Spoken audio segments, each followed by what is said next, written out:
to you. I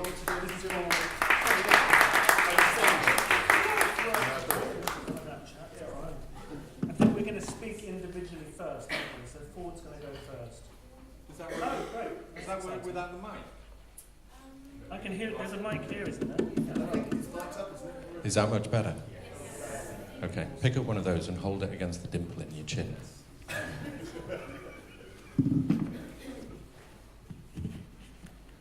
You're going to go first. I'm happy to go. I was going to go first. You can pour the water. Hello, good morning. I've never done this before, this kind of freestyling dialogue, so that's very nice. I've never done lots of things I've done fairly recently, because I met Jordan. So, I'm Ford Hickson. I met Jordan 4 or 5 years ago through John Walter, the artist. John was making a big installation of space, a kind of space where he invited 6 HIV scientists and six artists that he knew to work together on some kind of performance to make in this space, and that's how I met Jordan, because I'm an HIV social scientist at the London School of Hygiene and Tropical Medicine. I'm 52. I'm realising I thought a lot about disclosure this morning and what I was going to say here, and I thought I'd tell you my age.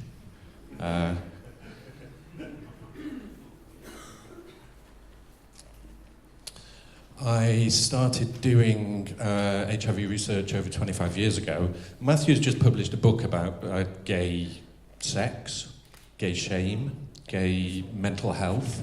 And I realised it's 25 years since I published this book with some colleagues on kind of survey data, super sciencey kind of survey data in a medical HIV prevention context. And I've done that since then. I've run lots of community surveys for gay men, gay and bisexual men, men who have sex with men, describing patterns of sexual behaviour that might be useful for HIV prevention planners.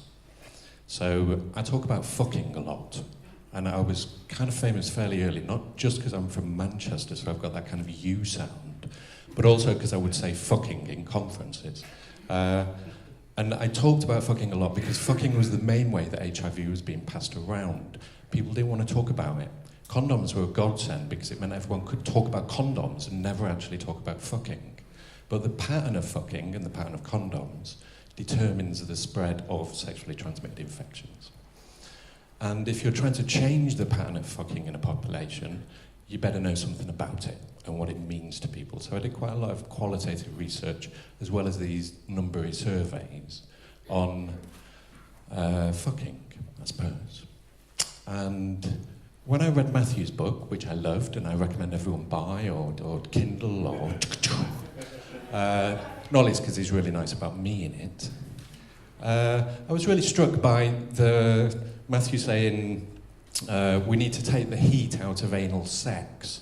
And I thought, God, it's the same kind, this thing is a really big thing, and it's still a big thing, and whether it gets talked about or not. When I thought about gay shame, I thought a lot about getting fucked. And the distribution of shame across gay men. I mainly work with gay men. The concepts might be translatable to other groups, but I work with gay men. And the different place that homosexual insertive partners and homosexual receptive partners had in social hierarchies across the globe, across cultures, across contemporary gay culture, and where a lot of the shame was coming from and how it was replicated within the gay community. So we were going to have me 10 minutes talking before you. Oh, well, you tell me, how long have I got? About 6-7 minutes.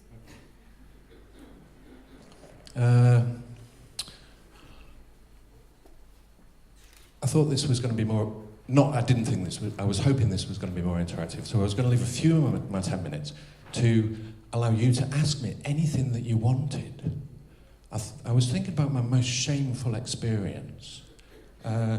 Like many sexual minorities, I was alcohol dependent by the time I was 30, and I haven't drunk since then. I had a very good recovery experience. My most shameful experience was I thought I'd get it out there really early in case you asked me what it was, and you'd waste a question. I was on a terrible rainy holiday with a mate from university in Scotland in a 2CV that would be quite pushing every morning because he wouldn't buy a new battery. Bastard. We'd been in a tent getting attacked by mozzies and things. We came to this village where there was a B&B, and I go, Chris, come on, let's get in the B&B, let's not put the tent up, let's get in. So we knocked on this woman's door, convinced her that we really needed to sleep in her spare room. She agreed, lovingly. Me and Chris went to the pub. I got tanked up on bitter, came back, went to bed, woke up really early, pissed the bed. Chris, we've got to leave. We've got to leave right now. He was fucking furious because he'd been really looking forward to the breakfast, and we got in the car and left. I carried that with me as the most shameful experience I could think of for a very long time, possibly still now. And when I reflect on it theoretically, it's because it's about my body, and that shame is in the body to a large extent. And the first thing we need to do with our body is get control of its functions, particularly its potentially infectious functions. So, any question that anyone wants to ask me? Dialogue. You weren't expecting this, were you? You weren't expecting you might have to say something. Yeah, well, I want to go back to, you said that if you want to change the pattern of HIV, you need to change the pattern of fucking. How? In what way? At that time, that was true. It's not true anymore because we've got pre-exposure prophylaxis, we've got post-exposure prophylaxis, we've got treatment as prevention. So the pattern of fucking can stay exactly as it is. In terms of other STIs, it's still the case. So drug-resistant gonorrhea, the pattern of its spread is going to be determined by the pattern of sexual behaviour in quite a really complex way. How you change patterns of sexual behaviour is really hard. It's about as hard as changing patterns of eating in a population. And if you think about how you would change the pattern of eating in a population most effectively, you'd change the supply aspects of it rather than the demand aspects of it. But you can't really do that with sex in the same way, excepting that there's a large leisure sex business industry that supplies the means of patterns of sexual behaviour. And that's not had any levers pulled on it at all. It's all been through education. Does that answer your question? So, are you saying that you are in touch with those suppliers of devices and things? Or Personally, no. Well, not you personally, but maybe the scientific... The HIV health promotion community has connections with them, yes. And I'm not saying I have an answer either.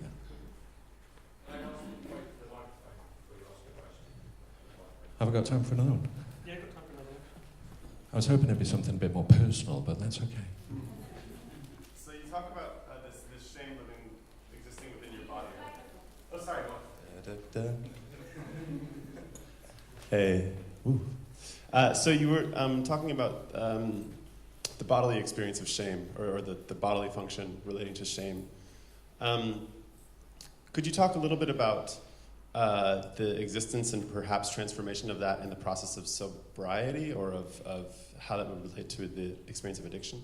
About my own experience? Sorry, this is the biography bit, before Matthew does his biography. Yeah. No, probably not at this time of the morning. Okay.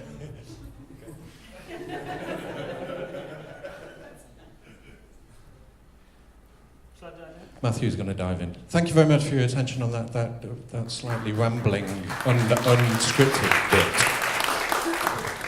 Hello. Oh, it's working. How exciting. Thank you for having me. Thank you to Jordan. Thank you to all you arty people. How exciting to be here. Thank you to Ford as well, because, I think Ford's one of the only people in the country and amongst a small group of people in the world, actually, who've taken gay people, LGBT people, some of these issues seriously and investigated them and studied them and gone beneath the surface. So it's a thrill for me to be sharing this little platform with Ford. So I'm going to read a little bit about my book and then maybe tell you a little bit about it. Hopefully I won't take all of my time up, but can you let me know and we'll start getting towards the end of it.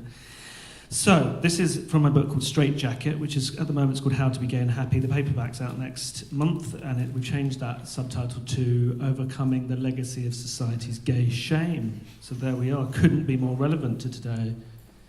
So, this is from the introduction. On the 5th of July 1997, just 23 years old, my friends and I joined the crowds on Clapham Common. Through the haze of cheap beers and burgers, there was a palpable sense of expectation as we, lesbian, gay, bisexual, transgender folk, celebrated something we'd never dared to feel before: hope. Tabs of ecstasy no doubt lifted some of the crowd, but we were also elevated by relief, as if the steam had been released from a pressure cooker.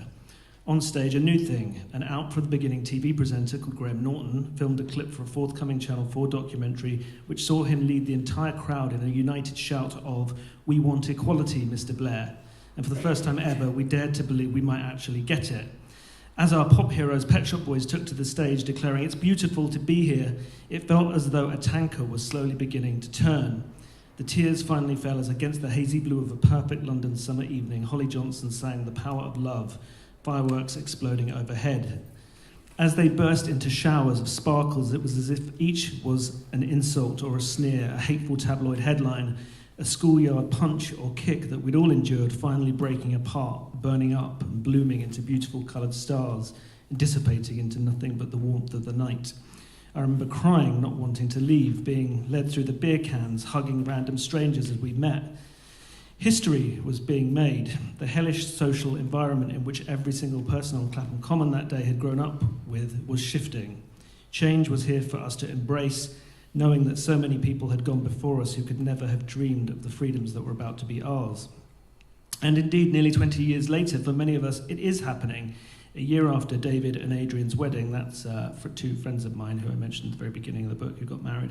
The people of Ireland triumphantly disobeyed the Catholic Church and voted for equal marriage, followed swiftly by the Supreme Court of the United States. There are more gay characters on television, Hollywood has a palm full of out gay actors, and more schools are addressing homophobic bullying. Everywhere you turn, there is progress. There are huge numbers of contented, successful gay people, some in wonderful relationships and marriages, others happily and healthily enjoying a single life. More and more straight people are friends and allies, sexuality is becoming less and less important, and finally the rights of transgender people are coming into the spotlight.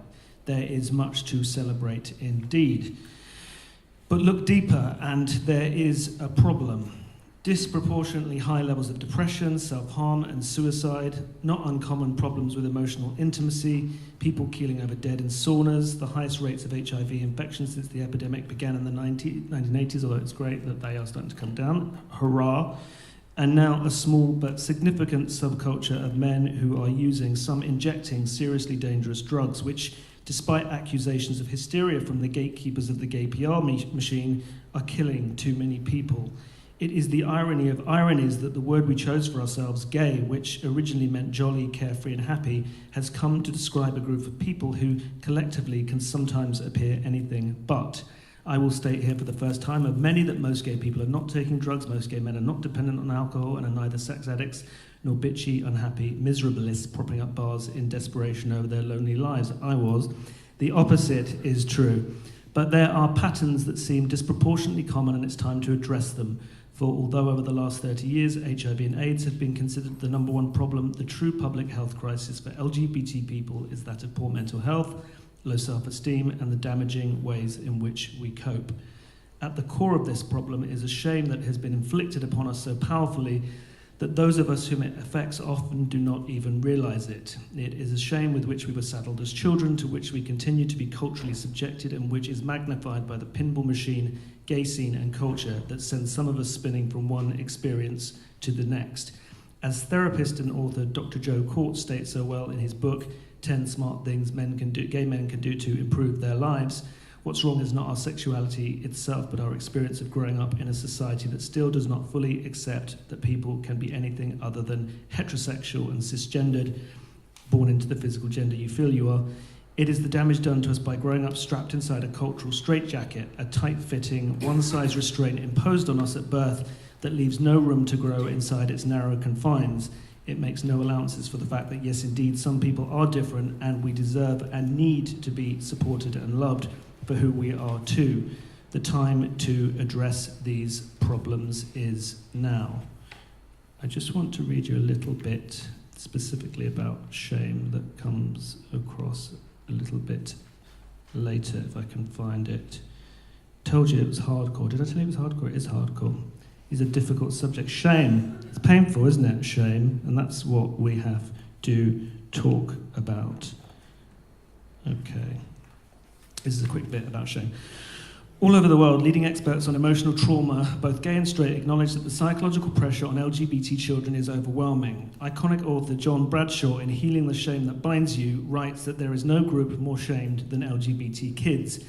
Pia Melody of Arizona's well-renowned treatment center, The Meadows, which I think is where Harvey Weinstein is at, which is a whole other level of scary darkness.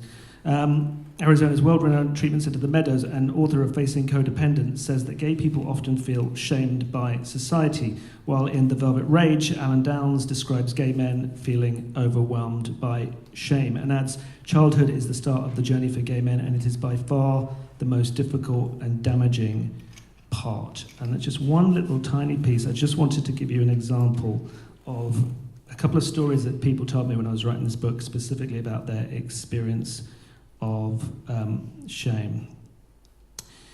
Paul, now in his 30s, told me how when he was 11, his best friend and her 3-year-old sister were at his house when the 3-year-old said in front of his family that her father didn't want her to play with you anymore because you are a queer. And so he was 11 when this child said what her father had said. And Paul said, clearly she didn't understand what that meant, he told me, but I remember feeling sick to the stomach. I had a feeling at the time that I liked boys, but was completely in denial, being only 11. I remember the feeling of hating her dad for saying this to her, but also an intense feeling of shame. The people in the room, my family, laughed because they thought it was funny, but I just wanted to cry and felt that I was the one at fault. I can remember how I felt like it was yesterday. It had a profound impact on me, that intense feeling of public shame, like my legs had been knocked out from under me and I was completely alone. I think I've got a couple of minutes. Have I got a couple of minutes? Yeah, so I wrote this book because despite being a relatively successful gay man editing a big gay magazine I had to play on and doing lots of creative, interesting things, I realised I had a big problem. I remember being in the shower one day in 2008 when I finally got the job as editor of Attitude and thinking, oh my God, I've had therapy, no one can help. I remember thinking that my self-esteem and my feelings were like this big kind of, those balls of rubber bands that are just completely rock solid. And I just thought, how can I unpick one after the other? How can I ever do that? There's no hope. And in 2008, I finally went into recovery, started looking at some of this stuff, finally met some people who understood. I met a gay therapist who said, well, of course you're fucked up, you're gay, which was a really big statement, but then went on to qualify it and said, it's not because you are gay in itself, it's because of the way you've grown up in a society that invalidates you and shames you at every turn. And people hadn't talked about this in the public arena. I'd never heard about it. I read Alan Downs' book, The Velvet Rage, wrote about it in Attitude. Everyone was a bit nervous about me saying this stuff. And we got more emails and letters than we'd ever had before or since in Attitude's 25-year history. So I wrote this book about it, and people are buying it and telling me it helps them. I'm excited about it because I think we're talking about it in a specifically gay context. And I just wrote an article in The Guardian yesterday about Ethan Stables, that bisexual 20-year-old boy that just got convicted of planning to attack a gay pride event. I mean, you can see it's like the shame. You can see this issue so blatantly and extremely there. But I think it doesn't. Clearly, shame doesn't just affect LGBT people. I really think from my experience of being in recovery, because I don't drink anymore, and meeting lots of people across the board from all parts of society, that shame and trauma that children experience for whatever reason screws people up and is the cause of so many of the problems, from addiction and violence. I think a lot of men with their testosterone and anger problem, when they have been deeply shamed and are as confused as I was that day in the shower, will see someone, will trigger that shame, and then they will attack them. I'm not excusing that at all, but I think we need to talk about this, and I don't think it's very well understood. I really don't. So it's exciting that Jordan's having this event to talk about all of this stuff. Thank you. I'm going to pop in there. Oh, thank you, Matthew.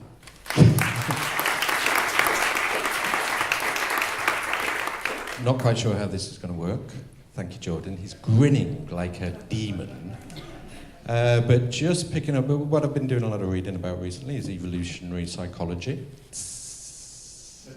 30 years ago, when I was trained in psychology, it was like the bête noire. But in the context of shame, it seems like some kind of mechanism that must have evolved, like emotions evolved. So if it's so bad, why have we got it? Well, that's a really controversial and contentious point, because John Bradshaw says that, who in that book, he's a straight guy, and Healing the Shame That Binds You is a huge multi-million selling bestseller that really started talking about this stuff. He says there's healthy shame and toxic shame. So he would say, and I write about this in the book, seems true to me, but who knows? I think we're not that far in understanding all of this stuff. But he says shame is healthy because it helps set boundaries. So the example I give in the book is you've got a little child, I don't know, a 5-year-old, going near a fire, and the parents will go, don't do that, don't go near the fire, don't do that. And for a second, they make that child feel bad. They shame the child. The child doesn't understand what the fire is or what it means, or that it will burn his hands. But when the child does it the next time, the parent does it again. Don't do that, don't go there. But the child learns to expect that reaction when it goes near the fire. So it associates, could call it shame or pain or fear or whatever, and so it learns to not go near the fire. And the same might be to not going up to your auntie and saying, oh, Auntie Joan, you've got a huge big nose and you're ugly. You don't do it because you get told not to do it. You get shamed into not doing it, and you learn that value. The problem with toxic shame is when, say for an LGBT person, if I was liking dancing to Dorothy singing Wizard of Oz songs, as I did when I was 5, and I had no idea why I was doing it, and people would go, why are you doing that? And then they would say, why are you doing that when I loved Wonder Woman? Why are you doing that when I had a crush on someone at school? Why are you doing that? Constant. And you can't change the things you do, because if it's inside of you, it's inside of you. So it might be liking the Spice Girls or liking Madonna, as I did when I was 16, and everyone telling me it's wrong. And so over time, you suddenly think, you become toxically shamed. You stop thinking the action that you were doing is shameful, but you actually start to think, well, what I am is shameful at a subconscious level. So you think shame functions to maintain social norms? Yeah. Because so many social norms are based around sex and our gendered bodies and our gendered performances, that's just a ripe area for shame to develop, and queers necessarily have to transgress those lines. Well, so much of, I think the narrative for queer people is sex at first, isn't it? That's how other people tell us. You're a pansy, you must like having sex with other men, you want to be bummed by other men. It's that kind of narrative. So Backs against the walls. Yeah, so physical stuff and sexual stuff. It's really interesting that just a minute ago I went to the loo, and as I came, I don't know if you know the loos downstairs, as it were, when you come out of the gents, there's a right turn to come back up the stairs, or there's a left turn into the ladies, and I didn't know, I've never been here before, and I turned left into the ladies. There was a woman in there, and I suddenly went, shame, I'm a pervert. Just for a second, that feeling kind of came up. Violation of and is social that normal, norm. or is that because I am a gay person that has been shamed all my life, so it's now a big thing for me that it's triggered really easily, which it probably is. I think that probably is what it is. Straight men in the room, how would you feel if you went into a ladies' lavatory? Embarrassed? Yeah. Would you feel shame? It's hard to know where the line is, isn't it, between like fleeting embarrassment and shame, and does it key into something deeper or does Yes, it it not? does feel like embarrassment is a kind of mild shame. Yeah, They're the same thing, basically, in kind of functional terms. yes, and if you have a healthy sense of who you are, then that's not a problem, and you cast it off. But if you have been toxically shamed, it can just connect to that pain that's inside of you subconsciously, and that wider feeling of The shame is a message of worthlessness. Yeah. And you can develop that sense of worthlessness, then detach it from what informed it in the first place. Yeah, of being wrong, I think, of just being fundamentally wrong. I remember years ago being with my mum and dad at Christmas, and I was probably still drinking then, and saying at Christmas dinner, I can't believe you're I mean, this is, it's kind of painful to remember, but I was saying, I can't believe you're looking at me, I'm just a terrible, awful person, I'm horrendous, I'm awful. And that was that connection to shame and a feeling of not being right, not being worthy of being in their house, of being alive, of being all of those things. And I think that stuff, it screws people up, doesn't it? And what is really painful about it is that we haven't really, certainly within the LGBT community, because there's been so much focus on pride, we're proud, we're proud, everyone's proud, I'm proud, I'm proud, I'm proud. Which I was doing, when I came out, I went to work at Stonewall. It's no coincidence that the main Yes. main word of gay liberation is pride, Yeah, because it's absolutely. counterweighted against Yes. shame, Yeah. and shame is what kind of binds us together to some extent. Yes. And the process of coming out is predominantly about divesting yourself of shame. Yes. And pride is, and it's so important, isn't it? We want to present a positive image to young people, and because loads of people do move. I'm not through sure I it and do. get You better. see, I'm not sure I do want to promote a positive image to young people. I mean, I never really remember feeling much gay shame. I felt getting fucked shame, and I'm a bit disappointed that no one asked me what I'm wearing this yellow armband for at the beginning. I just thought you'd cycled here. No, I didn't cycle here. I didn't. I do often cycle, but I'm going on somewhere from here. Many of you will know before the rainbow we had the pink triangle, and the pink triangle comes from the concentration camps and the yellow star and the classification of outsiders in Nazi Germany. But before the pink triangle was a yellow armband with a big A on it that stood for Arschficker, arsefucker. And shame is often about labelling.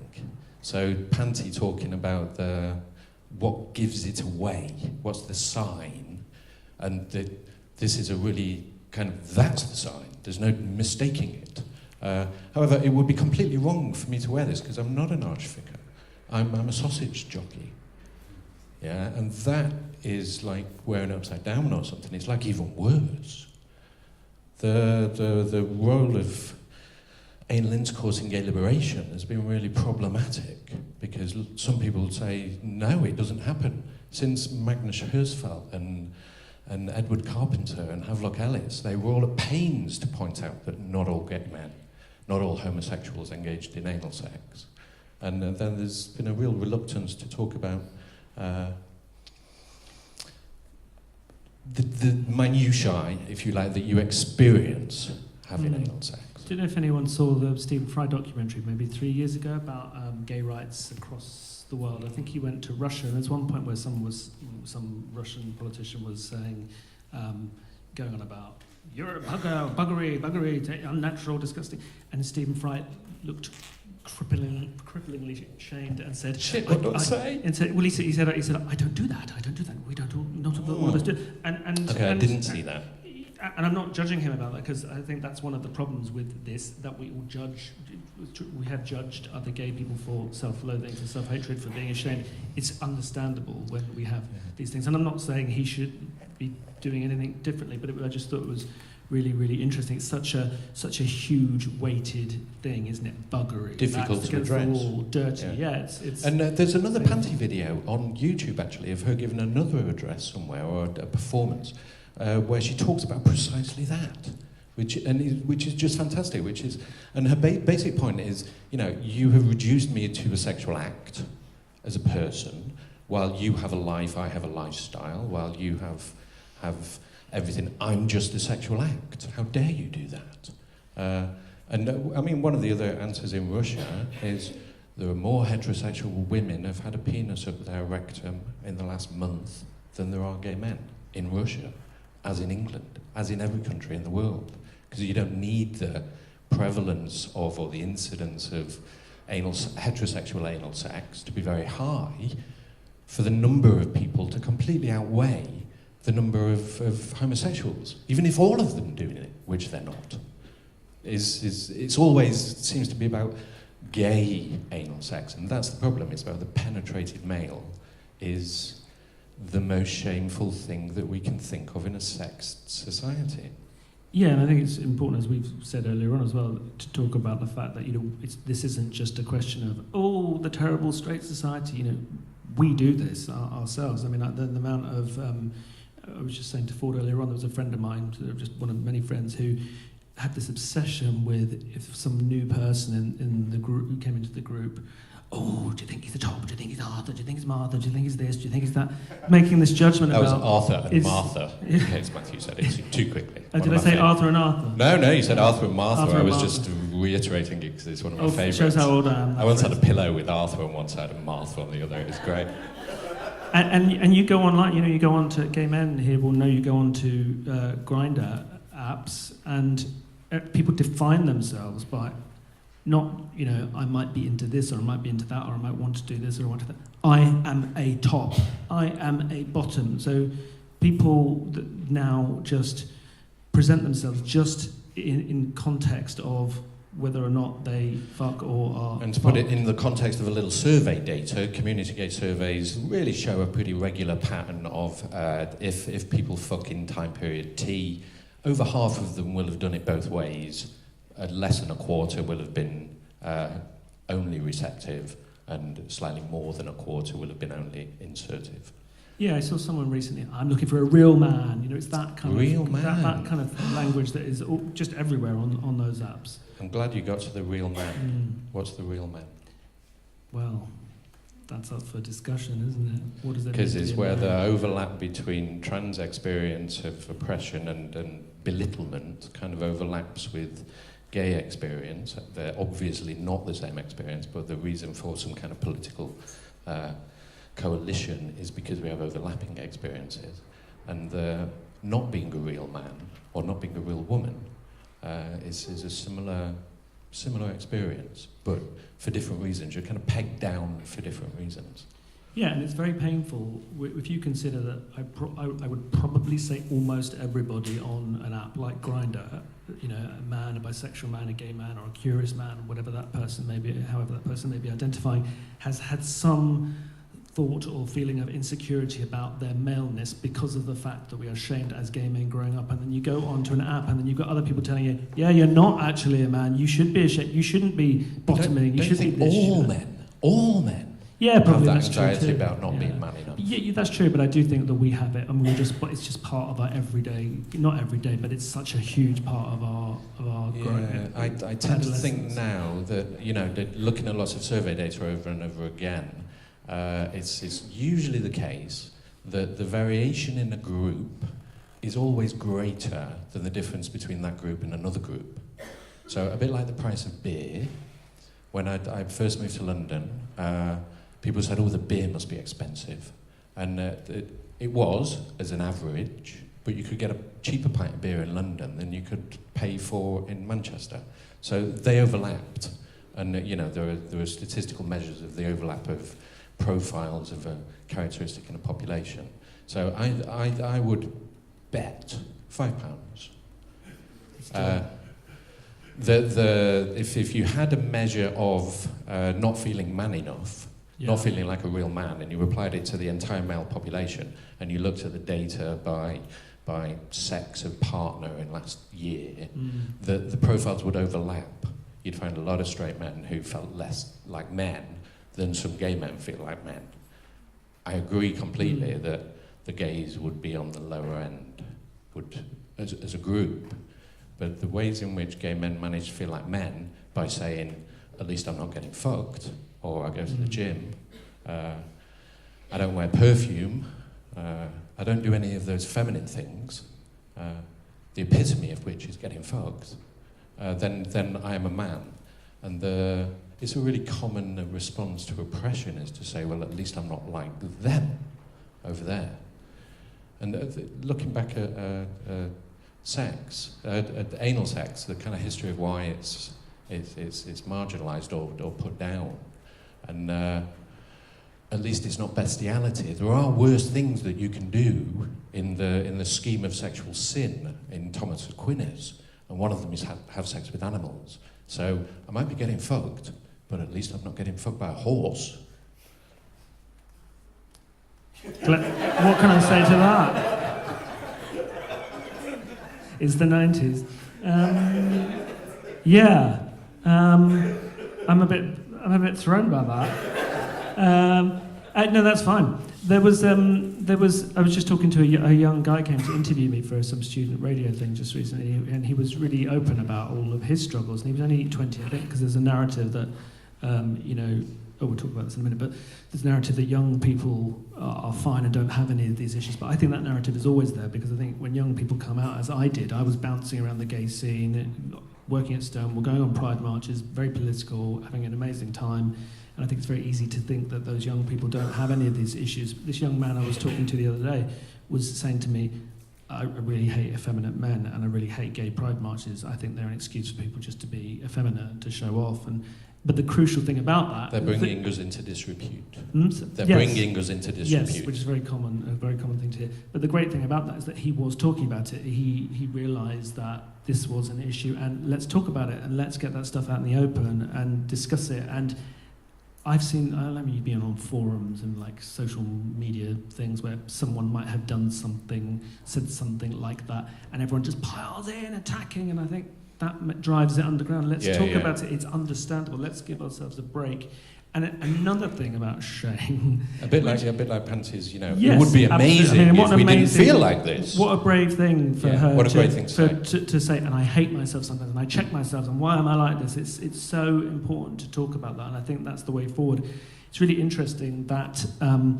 I don't know if anyone saw, you probably didn't. Someone wrote an article on attitude online, which I have nothing to do with anymore these days, saying politics doesn't matter anymore, gay history doesn't matter anymore, young people are just throwing off all the shame, they're having an amazing time, they're running around sleeping with everybody, too busy having a great life to worry about politics. Someone last night told me they'd written to the editor of Attitude complaining that they were running this article. Right, well, yeah, I mean, Attitude got a load of flack, and I think it's probably ongoing.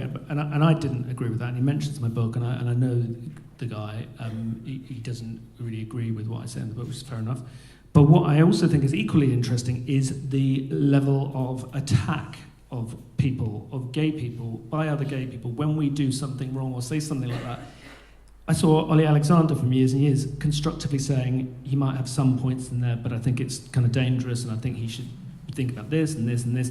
It's great. Constructive criticism is really important, and I guess to some degree it's human nature to not go for that option first.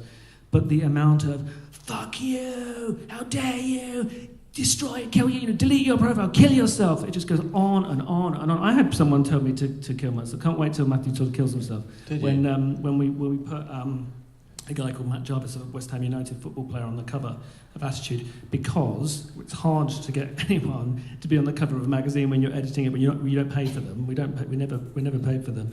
And he never asked me. Footballers, football will do. Football, not my position anymore. You can't now. Football, we know there's a problem with football and sport and so on. And there was a documentary the year before where they couldn't get one. They got Joey Barton, strangely enough, to talk about homophobia and football. Couldn't get anybody else. So I was really pleased that Matt Jarvis would do it. So I thought it was a positive thing just to have it out there. And this guy was like, Matthew Todd's obviously obsessed with straight men. Can't wait till he kills himself. And you just think, wow, that's someone thinks that about me. So in reaction to the things that we're trying to make better, there's lots of us shaming each other online, and that's not good either. Yeah. You need a mic. You do need a mic. Okay. Thank you. So I think, it's really interesting to listen to what you guys are saying. One thing that I think has come out is this kind of shaming within the gay community, right?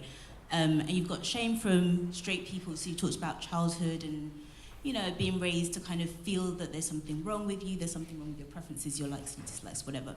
So you have this kind of structure from the outside, right, where the other, the heteronormal people, whatever, heteronormative people, shame, people from different communities, marginalized communities. But then you have the replication of these same structures within those communities. And I was just wondering if you could say something about why it is that these structures that have been so damaging in childhood that we understand to kind of have made, have caused such pain are then kind of within the community replicated. What is that about? And I guess I have one thought about it, which is kind of how nice it is to kind of identify with a group. It's nice to kind of have a strong sense of identity, and there is something pleasurable about the them, us structure. There's something pleasurable about the idea of kind of, I'm in the in crowd and they're not. Maybe it's something to do with that. So I wondered if you could talk a little bit more about those structures. Oh gosh, there was a lot there. What comes to mind is hurt people hurt people. People learn their modes of interacting with other people from the way they're treated. So it's not surprising that the vocabulary of social interaction is influenced by what you hear and how you're treated yourself. just on your other point about why it feels good, why does feeling part of a group feel good? My answer would be because it triggers one of the foundations of your moral response, which is loyalty to a group. The other things that would make you feel good would be caring for a child if you saw it in distress. If you saw a child on a doorstep somewhere, you would not walk past, you would pick it up and try and comfort it. Other things that make you feel good is getting away from something infectious, so moving away from something that's going to harm you.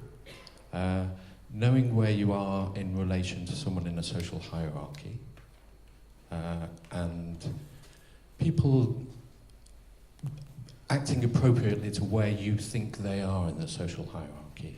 So people calling you by your first name, and whether or not that's okay is a sense of that moral foundation. And loyalty, being part of a group, is also one of them. Trusting is a fifth. So there are always different numbers of them, but the basic idea is that you have a number of foundations of moral response that developed from human requirements for getting on and prospering, living together, and then the looking after children, reaping the benefits of trust, such that we get very antsy about unfairness, fairness and justice.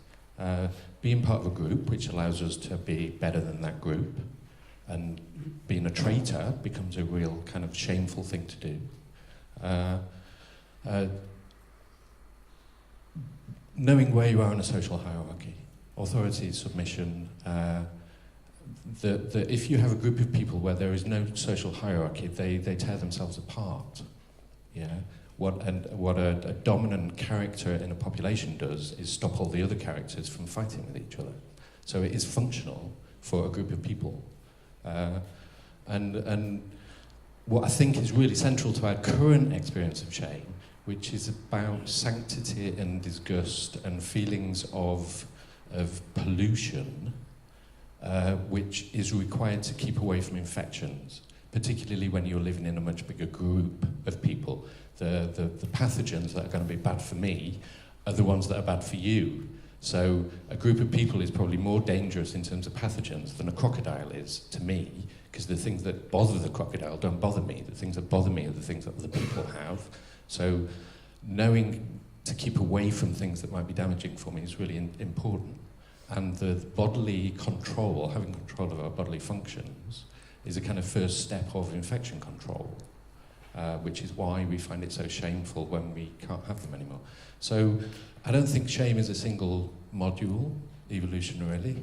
I think it's a common across the different transgressions of the basic things that we have developed morals about. Does that answer your question? Yeah, I would agree with that, especially what Ford was saying about, like, I think human beings are kind of communal, kind of pack animals that want to be together. And I think sometimes there's a positivity in that, because we look out for each other. And I think, I think I mentioned this in the book, it might have got cut out because you thought I was wittering on the editor. But when you're at a concert, why is it that the energy of your favourite pop star singing along, if you see them in a room on their own, it's exciting, but it's kind of flat. When you've got a huge crowd of 20,000 people all doing the same thing, there's this communal, kind of ritualistic kind of feeling that really is exciting and also very, very moving. Like, I don't really like football, but when I go to... being at the back of the goal when the goal is scored is an incredible feeling. So moving, it's just incredible. Yeah. It took me ages to work out that that's what it was about. Yeah, just people being together. I think that's why we like watching... I'm getting really gay now, but like tap dancing and kind of musicals and things like that, because you're seeing people that have studied really hard to learn a dance routine, and they're all doing it together in time together, and there's something powerful and emotive about that. What you were saying about why do we still have all these other problems, I think because we haven't got a clue about this stuff. We haven't talked about it. Certainly my experience as a gay man, I went to a bereavement when I was 20 and I was at university. I went to see a therapist. 2 sessions in, I started talking moving away from the bereavement and talking about my issue with my sexuality and my identity and how I felt about myself. And the therapist, she was lovely, but she had not a clue. She literally said, I don't know about gay stuff. And by the end of it, the last session, she thanked me for educating her when I was 20 years old, which was great for my ego, but not what That's I really needed. interesting. When I went help. through the therapeutic community 22 years ago when I stopped drinking, it was packed with gay men. Like, really overrepresented. Never arose in the entire process of 6 weeks, except to one therapist who tried to raise it, and it didn't really go anywhere. Yeah, I had the same with the therapist I saw through the GP, who again said, well, you're gay, it's fine, people don't have a problem with it now. All about people, not about how I felt about it. There's nothing more to say. I saw some gay therapists from sexual health clinics. Some of them were actually really unhelpful. I was sleeping with everybody I could get my hands on and said I felt that was a problem for me. And the guy said, well, you're gay, that's what we do, enjoy it, don't feel ashamed, just do it. Another guy, he said, I've heard lots of gay people say this, but couldn't really give me any of the answers. So I feel like it's the blind leading the blind. And yes, you know, I think one of the things that people really connect to in my book is just allowing a discussion about the fact that, you know, sometimes other gay people can be really, really horrible to each other. The first time I ever went to GAY with my friend, single, we went and there was this group where I was 20 or 21 and there were a group of guys there, a few years older. We wanted to get to talk to them, you know, to chat them up, whatever. And we were like, you go and talk to them, you go and talk to them. And so my friend eventually asked them for a light. They were like, go away, don't talk to us, talk to other people. Push off ugly. It was horrendous, horrendous. And I think that happens a lot. Some guy I found on Grindr had said to me that someone said, he sent a message to somebody, I think in York, when I did a speech at York University, and the guy said, he messaged the guy to say, hi, you live here too, do you want to chat? And the guy said, why the fuck do you think I want to speak to someone as fat as you? And that stuff happens a lot on Grindr. And racism. I run an event called A Change of Scene, and we just, it's a discussion group again by men, and we just did one on racism. And the stories that people say, the things that have happened to them are shocking, and it's so painful. I actually I feel a bit ashamed talking about it, because you think you want to be part of this community that is open and understanding and compassionate, and we have the same problems that. But it's just like everyone else. It's just like everybody else. And sometimes that can be fueled even more by that kind of, you know, that stuff. If you have got that trauma and that shame, it can make you really, really angry. And really your response hateful. to it can be more pain, can't Yes. it? There was someone with their hand up over there. Go, Mike Man. Just while the mic man is going over there, from quantitative data, we know that the health inequalities that exist within the general population are replicated in gay populations. So economic inequality, racial inequality are just carried over to gay populations. Gay people don't suddenly come out into a utopia. They're fractal. Well, I just want to say these are very obvious things, but I just thought maybe we should mention them. And one, obviously, is that all the angst around sex acts was obviously about Christianity and about reproduction, and that's where, obviously, we all know that's where it came from. A lot of it came from originally. And the other thing is, a lot of the things you're talking about in terms of shame is when you're associated with things that might be attributed to women. So, if generally we thought more positively about things that were associated with women, then you wouldn't be feeling so shameful. Yeah, absolutely. I totally agree. Although sometimes, can I say something that's controversial? Don't shoot me down for this, because I haven't talked about this much. Because there is, I think there's certain understanding among some people that yes, Terrell McCraney, who wrote Moonlight, talks a lot. I interviewed him actually when Moonlight came out, and he's really passionate about what you just said about basically it's misogyny. This is the problem, it's misogyny. And for a man to act like a woman, then that's considered this terrible, terrible, shameful thing.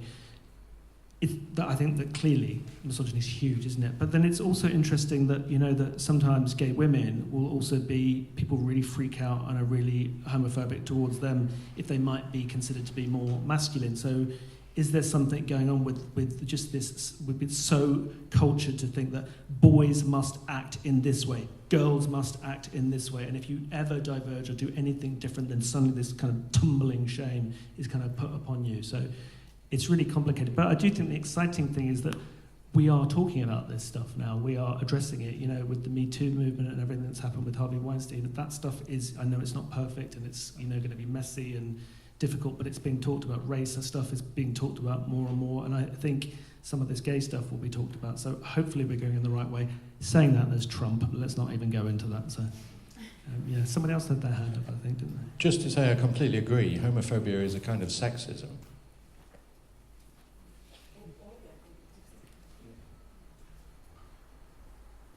Hi. It's not really a question, I suppose, but just a response to what you're saying about, like, the opposite side, if we're going to go binary on this one, to do with women who may be more masculine of centre. That response, I think, and again, like you, I'm still formulating things, is more to do with, like, usurping some kind of male privilege rather than... So it's sort of still misogynistic, sort of, like, whichever way you look at it, I think it's often misogynistic, but I just wanted to throw that in. No, that's really interesting. The classic insult is who's wearing trousers. Yeah. Sorry, do you mean to let female couples? Is a classic insult. Who wears the trousers? Well, generally, generally the woman's accused of wearing trousers. Yeah, she's. It's yeah, not a she good should thing. know her place. But, yeah. I mean, clearly, without being patronizing, there's a whole week of discussions worth. We could talk specifically about women and shame and society and patriarchy and all that. Let's see how much we can squeeze in today. Good Lord. We have 2 minutes. Any other questions while we're here? I would just say a key thing about this, about shame, is that it's really great and it's really important to talk about it, but also even more important is to do something about it. That my experience of shame was to sometimes think I was better than everybody else and then swing to thinking I was worse than everybody else and locking myself away, isolating, watching porn, sleeping with everybody I could get into my flat, doing nothing and being locked away. And I think it's very easy to go, I'm special, I'm different, I'm just completely fucked up and nobody can ever help and nobody can understand me. For all of us, individually, only we can do something about it. And if any of this has touched you in any way, you have to go and ask for help. You have to do it yourself. You have to put one foot in front of the other. You have to pick up a phone. You have to go to a support group.